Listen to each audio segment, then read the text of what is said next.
if you can hear a woodpecker outside, that sort of percussive deforestation. Uh, Sorry if it's distracting, but we're going to do number 3 today. Tuesday, June 22nd, 2021, history and some early drafts. Hi, everyone. In the last journal, I talked about the timeline for these books, when-ish I expect to complete them. In this entry, I want to talk a little about their history. I started this project in 2007, but that doesn't really mean anything. Duration of involvement isn't a very precise surrogate for work invested.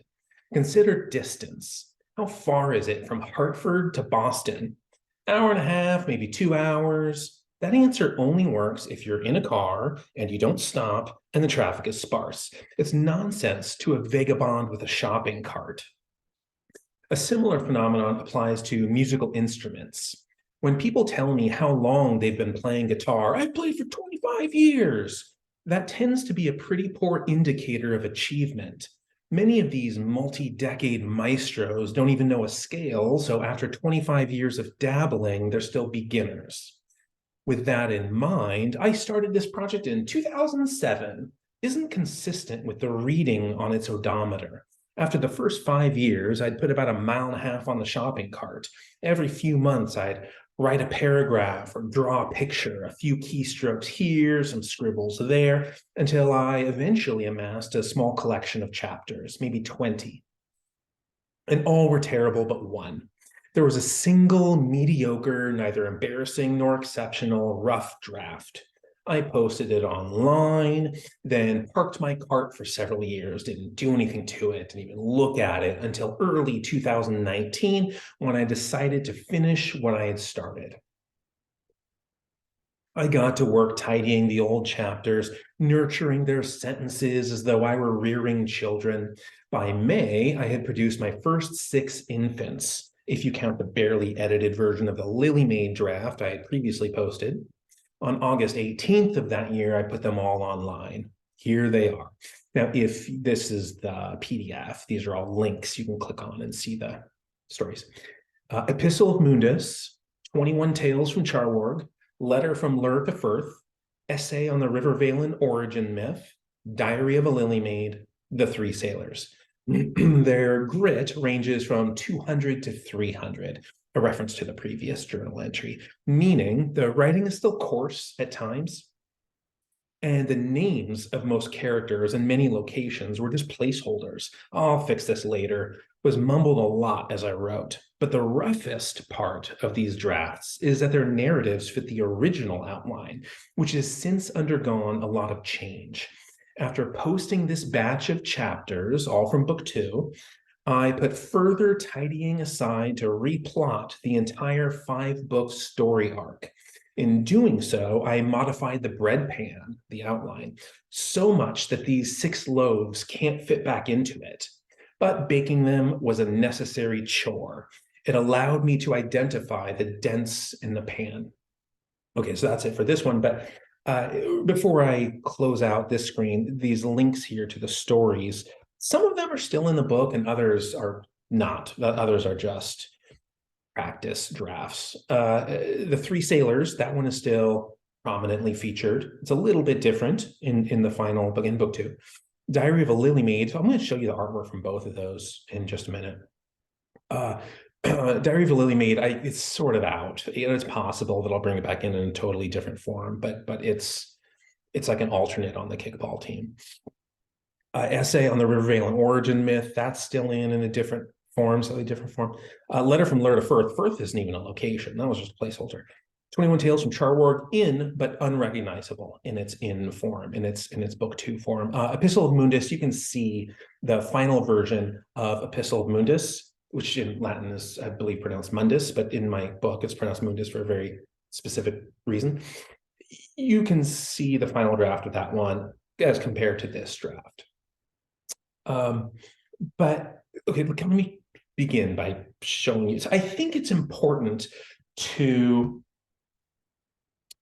do humane writing, human being writing, with real emotion and real effort. This to me is paramount if you're going to write a book or be an artist. And that there's nothing that I'm subtracting from graphic artists, the digital creations. But even like Magic the Gathering, if the art is made clearly digital, I don't even want the card. Like, I want a human being to be responsible for everything. And so that is how I have done the artwork for this series. And so I paint the art myself, except for a friend of mine, very, very dear friend of mine since elementary school. Aaron Lum is my map painter. So we work together and he does the final draft painting. But let's start with the Three Sailors, right? That one that I referenced, that is still in the book. So, here's sailor number one, a sailor. And here's, another sailor, we'll call it sailor number two. I don't know what the order is of these sailors. And, a third sailor. So these three women who, of this sort of old fictional, this fable within the fables, who go sailing. That is still in the book. And the Diary of a Lily Maid, this one irritates me, and I'll explain why. Here's the painting that I did years ago. I mean, well before it was posted online. And it's an acrylic painting. I spent time doing this. I mean, I must have framed this thing, and I don't know when, a long time ago. I framed this thing. And then 2021 comes around, and Netflix, I believe it was, put up a show called The Irregulars, and this was essentially the exact logo that the on the TV, what people would see was like the same thing, and I was like pissed. But who cares in the end? What I want this to be is a humane project. Even if the mug I'm just the mug that I'm using, which you can't see at all, what that is. I even painted, this is my version of chess, is this. And like, it's a watercolor with a little bit of pen over it. So there's no digital art. There's nothing digitized. I mean, I scan them, right? And I import them, whatever. But so that's for the artwork for these things. And there was that several year phase that I referenced where I didn't make no progress, but I didn't open the chapters themselves. I have these three documents that I mean, actually, a lot of what I write is just by hand, to be typed later. Hundreds of pages of that, but I have these three these files on my computer with the uninspired names of new writing, like in lowercase, new writing updates, all uppercase, and delete temporary, all uppercase. Those three files, and I continue to make to inflate those files like every day of my life. And delete temporary is scenes or ideas, not scenes really. It's more ideas, things that I don't know what the home would be. They're not in their final form. New writing is for all different projects. New writing updates is for the fables. And I continue to work on this not every day, but like maybe once a week or something like that. I would write a scene. Where does it go in the book? I don't know. It's a scene that's going to be somewhere in there. I'll figure it out later. So in the previous journal video at the end, I talked about like strafing, where I wasn't moving anything forward, and that's totally true. That doesn't mean I was doing nothing. There were scenes that I wrote, there were ideas that I documented, but it didn't move the project forward. I mean, it's a mess. When I open up those files, it's a mess. And I'm trying to figure what was I thinking when I wrote? I didn't even know the context. I mean, I woke up in the middle of the night and wrote a bunch of stuff. And the next morning, it doesn't make any sense to me because I don't have the context. This was boring.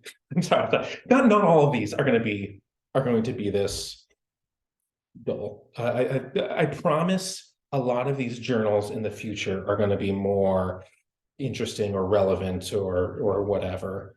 I can deliver on that promise because yesterday I recorded number 49 and this is number 3. So I already know what's to come. You may too. At the end of number 49 in this, clearly this is unscripted. I'm not writing out my rambling that goes nowhere and is confusing. This isn't something that I've rehearsed and scripted. And in 49s, if there's any evidence of that, I went on for several minutes about physiology. And I had a point that I didn't make. I was trying to make, actually, you know what? I'm gonna allow the viewers to make that point, to connect those, not even dots, to connect those blemishes for themselves. And fantasy readers are smart. You can do it, right? You, the collective fantasy reader, seriously smart. People will read these books and the tiniest hint of a hint, the subtlest clue is understood so completely and strung together. Those blemishes are strung together.